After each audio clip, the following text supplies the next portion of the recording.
Somente o sangue do Senhor Jesus Cristo pode limpar uma alma dos pecados e preparar uma pessoa para o céu. Na cruz do Calvário, o Senhor Jesus tomou o lugar dos pecadores e recebeu o castigo por nossos pecados. O Senhor Jesus não merecia morrer. Ele não tinha pecado próprio. Por causa de sua perfeição sem pecado, ele era o único a quem Deus poderia aceitar para morrer no lugar do pecador. Será que você já foi lavado no sangue do Senhor Jesus Cristo?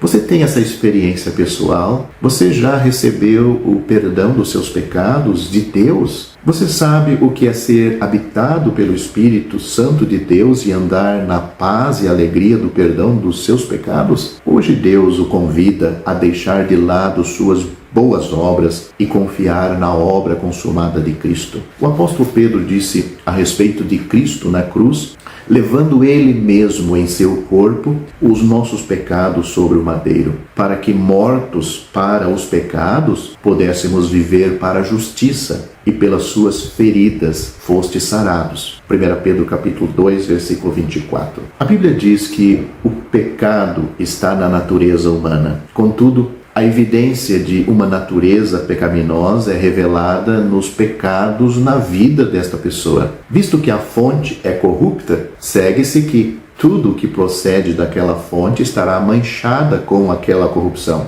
Portanto, assim como Cristo morreu para tratar da questão do pecado, ele padeceu pelos pecados e os levou no madeiro. É isto que o apóstolo Pedro afirma em 1 Pedro capítulo 2, versículo 24 e no capítulo 3, versículo 18. Esta afirmação explícita é uma das verdades fundamentais do Evangelho.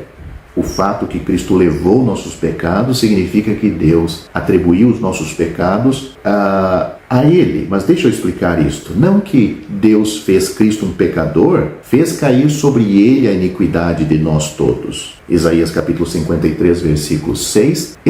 O significado disto é que Deus o feriu na cruz, cobrando a nossa dívida. Ele foi contado com os transgressores, mas ele levou sobre si o pecado de muitos. Isaías capítulo 53, versículo 12. O propósito de Cristo levar os nossos pecados foi para que nós, tendo morrido para o pecado, pudéssemos viver para a justiça. A verdade é que Cristo levou nossos pecados é repetido em muitos lugares no Novo Testamento. Note, assim também Cristo oferecendo-se uma vez para tirar os pecados de muitos. Hebreus capítulo 9, versículo 28. Cristo nos resgatou da maldição da lei, fazendo-se maldição por nós. Gálatas capítulo 3, versículo 13. Quão pessoal é a linguagem de 1 Pedro capítulo 2, versículo 24, quando Pedro diz: ele mesmo, Cristo mesmo, em seu corpo, levou em seu corpo nossos pecados. Tão certo como foi Cristo mesmo que sofreu na cruz, foram também os nossos próprios pecados que ele levou no seu corpo no madeiro. Neste versículo parece que Pedro está lembrando seus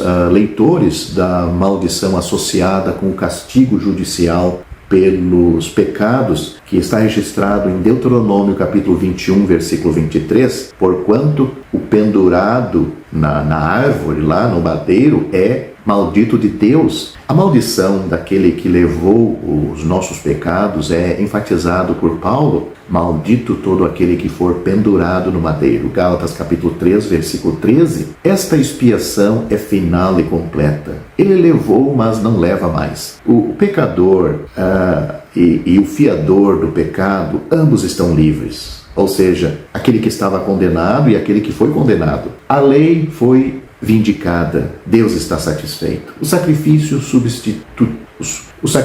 substituinte foi consumado inteiramente. Ele terminou a sua obra. O clamor de Cristo na cruz, está consumado, foi enfaticamente afirmado. João capítulo 19, versículo 30. O pecado foi tratado de uma vez por todas. Portanto, não ficou nada para o pecador fazer na obra da sua salvação, a não ser aceitar o que Cristo já fez com toda a perfeição. Aceitá-lo pela fé. A Bíblia afirma que pela graça sois salvos por meio da fé. Isto não vem de vós, é dom de Deus, não vem das obras, para que ninguém se glorie. Efésios capítulo 2, versículos 8 e 9. Portanto, você que me ouve, você não precisa sofrer as consequências dos seus pecados já nesta vida e depois no inferno e no lago de fogo, porque Deus quer lhe salvar. E a salvação para você é hoje, não é para o fim da sua vida. A Bíblia diz: hoje, se ouvirdes a sua voz, não endureçais os vossos corações. Eis aqui agora o tempo aceitável, eis aqui agora o dia da salvação. Portanto,